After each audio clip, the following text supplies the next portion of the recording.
கைகேயி ராமரை அழைக்கிறாள். ராமரிடம் என்ன சொன்னாள்?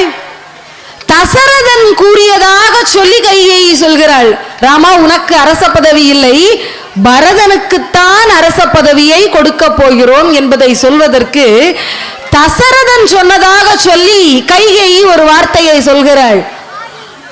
ஆழி சூழ் உலகமெல்லாம் பரதனே ஆழ, நீ போய் தாளிருஞ்சடைகள் தாங்கி அருந்தவம் மேற்கொண்டு பூழி வெங்கானம் நன்னி புண்ணிய துறைகள் ஆடி 7 ஆண்டில் வா என்று இயம்பினன் அரசன் என்றான்.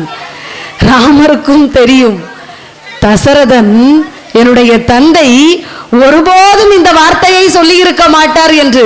ஆனால் கைகேயி என்ன தெரியுமா சொல்கிறாள்? தசரதன் சொன்னார் என்று சொல்லி இருப்பாள். என்ன சொல்கிறாள்? 14 ஆண்டுகள் பரதன் நாட்டை ஆளட்டும், அதே 14 ஆண்டுகள் ராமா நீ சென்று வனத்தை ஆண்டு விட்டு வா என்று அனுப்பி வைக்கிறாள்.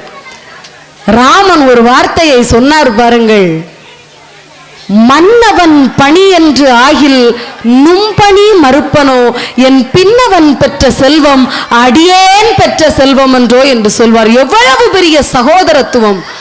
அம்மா, இதை தசரதன் சொன்னார் என்று சொல்லித்தான் நீங்கள் சொல்ல வேண்டுமா?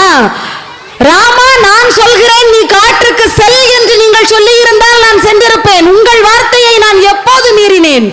ஆனால் தசரதன் உன் தந்தை சொன்னார் என்று சொல்கிறீர்கள் பாருங்கள். இதுதான் வருத்தமாக இருக்கிறதே தவிர பதவி போய்விட்டது என்று எனக்கு வருத்தம் இல்லை.